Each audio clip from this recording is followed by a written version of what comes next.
અમરેલીના વડિયા શહેરમાં આશરે 250 જેટલા મતદારોના નામ મતદાર યાદીમાંથી કમી થયા હોવાનું સામે આવ્યું। ખાસ કરીને વડિયામાં વસવાટ કરતા ચોક્કસ એક જ્ઞાતિના લોકોના નામ દૂર કરવામાં આવ્યા હોવાની ચર્ચા તેજ બની। મતદાર યાદીમાંથી નામ કાઢવા માટે ઉપયોગમાં લેવાતા ફોર્મ નંબર 7 ભરી કોણે અને કયા આધાર પર ભર્યા તે મુદ્દે ઘણા વૈધક સવાલો ઊભા થયા છે। વડિયા પંથકમાં તંત્રને ગેરમાર્ગે દોરવામાં આવ્યું છે કે પછી જાણી જોઈને મતદાર યાદીમાં હેરફેર કરાય છે તે અંગે શંકાઓ વ્યક્ત થઈ રહી છે। આ સમગ્ર મામલે સ્થાનિક અગ્રણી આગેવાનો દ્વારા વડિયા મામલતદાર સમક્ષ લેખિત રજૂઆત કરવામાં આવી।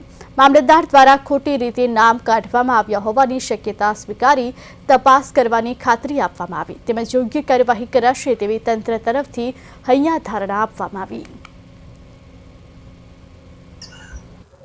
ઇલેક્શન કમિશન દ્વારા જોગવાઈ બહાર પાડવામાં આવી છે કે તમારા આજુબાજુમાં કોઈ એવા વ્યક્તિ હોય કે જે સ્થળાંતર કરી ગયા હોય અથવા તો મૃત્યુ પામ્યા હોય તો તમે ફોર્મ નંબર 7 ભરી અને એની માહિતી તંત્રને આપી શકો।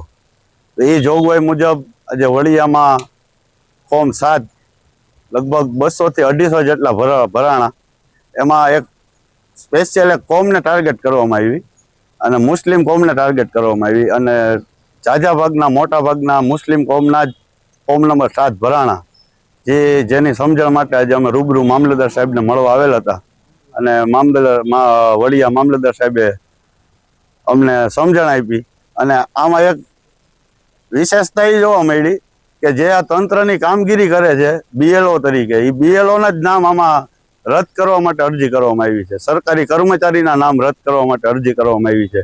અમુક એવા પેન્શનરો છે કે જે દર વર્ષે સરકારના નિયમ મુજબ હયાતી કરે છે એના નામ કમી કરવા માટે અરજી કરી છે। ગ્રામ પંચાયત સદસ્ય અમારે જુનેદભાઈ છે, ચાલુ સદસ્ય છે, એને એવું કહેવામાં આવ્યું કે ભાઈ હયાત નથી અને આવી ખોટી રીતના ફોર્મ 7 ભરી અને તંત્રને ગેરમાર્ગે દોરવાનો પ્રયાસ